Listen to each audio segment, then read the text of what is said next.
nom du Père, du Fils et du Saint-Esprit, un seul Dieu. Amen. Chers frères et sœurs, aujourd'hui c'est le 5e dimanche du mois copte.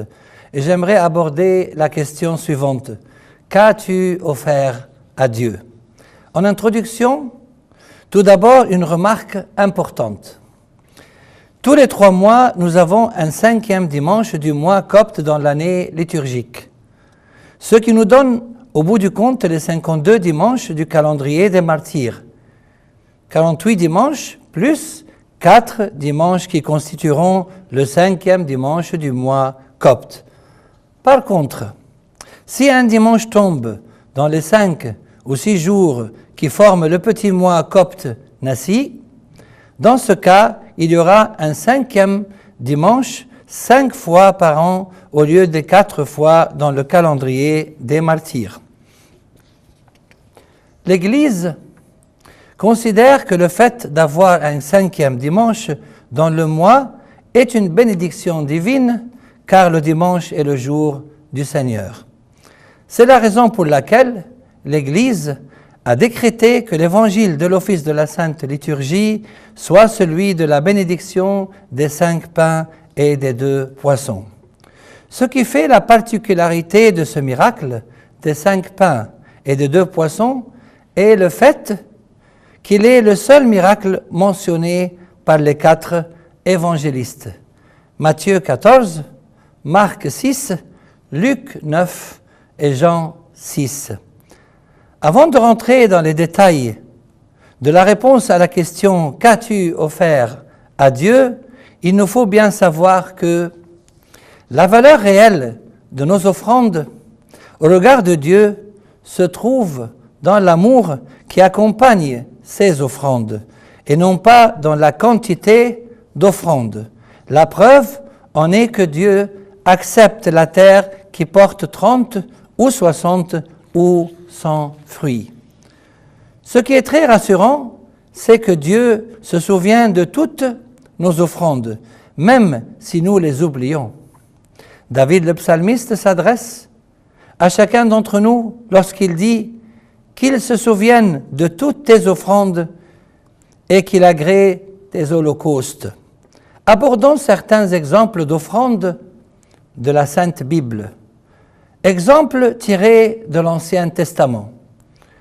1. L'offrande de Caïn et d'Abel, son frère.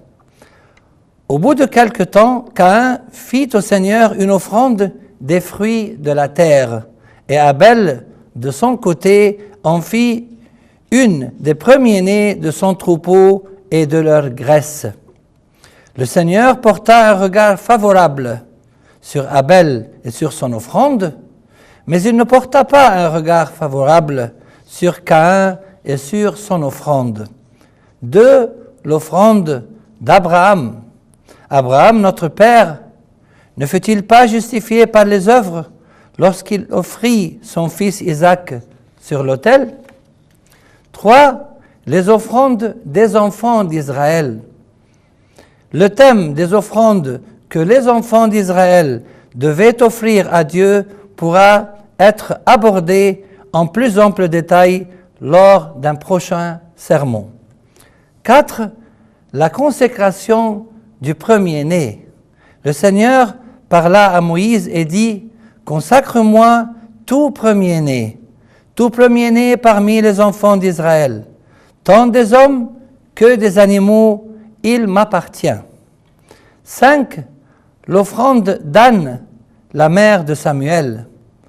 Quand elle l'eut sevré, elle le fit monter avec elle et prit 3 taureaux, 1 épha de farine et une outre de vin. Elle le mena dans la maison du Seigneur à Silo. L'enfant était encore tout jeune. Et ils conduisirent l'enfant à Élie. Anne dit, « Mon Seigneur, c'était pour cet enfant que je priais. Et le Seigneur a exaucé la prière que je lui adressais. Aussi, je veux le prêter au Seigneur. Il sera toute sa vie prêté au Seigneur. » Et ils se prosternèrent là devant le Seigneur. 6. Les dîmes. Car je suis le Seigneur, je ne change pas. Un homme trompe-t-il Dieu? Car vous me trompez et vous dites, en quoi t'avons-nous trompé?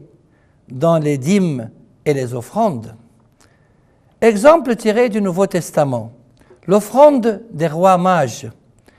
Ils entrèrent dans la maison, virent le petit enfant avec Marie, sa mère, se prosternèrent et l'adorèrent. Ils ouvrirent ensuite leur trésor et lui offrirent en présent de l'or, de l'encens et de la myrrhe. 2. L'offrande de Saint Joseph et de la Sainte Vierge Marie le 40e jour après la naissance de l'enfant Jésus. Et quand les jours de sa purification furent accomplis, selon la loi de Moïse, Joseph et Marie le portèrent à Jérusalem pour le présenter au Seigneur. Suivant ce qui est écrit dans la loi du Seigneur, tout mâle premier-né sera consacré au Seigneur, et pour offrir en sacrifice 2 tourterelles ou 2 jeunes pigeons, comme cela est prescrit dans la loi du Seigneur. 3. L'offrande du jeune garçon, qui a 5 pains d'orge et 2 poissons. Jésus prit les pains, rendit grâce et les distribua à ceux qui étaient assis, et leur donna de même des poissons autant qu'ils en voulurent. Les 2 petites pièces de la pauvre veuve. Jésus, s'étant assis vis-à-vis du tronc, regardait comment la foule y mettait de l'argent. Plusieurs riches mettaient beaucoup. Il vint aussi une pauvre veuve, elle y mit 2 petites pièces, faisant un quart de sou. Alors Jésus, ayant appelé ses disciples, leur dit, je vous le dis en vérité, cette pauvre veuve a donné plus qu'aucun de ceux qui ont mis dans le tronc, car tous ont mis de leur superflu, mais elle a mis de son nécessaire tout ce qu'elle possédait, tout ce qu'elle avait pour vivre. 5. Saint Paul a présenté toute l'Église au Christ telle une offrande, parce que je vous ai fiancés à un seul époux pour vous présenter à Christ comme une vierge pure. 6. L'offrande de nos corps et de notre adoration. Saint Paul nous exhorte de la sorte. Je vous exhorte donc, frères, par les compassions de Dieu, à offrir vos corps comme un sacrifice vivant, saint, agréable à Dieu, ce qui sera de votre part un culte raisonnable. Saint Pierre nous demande de faire tous les efforts possibles pour joindre à votre foi la vertu, à la vertu la connaissance, à la connaissance la tempérance, à la tempérance la patience, à la patience la piété, à la piété l'amour fraternel et à l'amour fraternel la charité. Quelques exemples tirés de l'histoire. 1. Les martyrs qui ont été tués à cause de leur amour envers notre Seigneur. 2. Les ascètes qui ont sanctifié leur corps, âmes et esprits dans le désert et dans les grottes des montagnes, toujours par amour pour Dieu. 3. Tous les saints qui ont accompli de bonnes œuvres par amour pour Dieu depuis la création du monde et jusqu'à la fin des temps.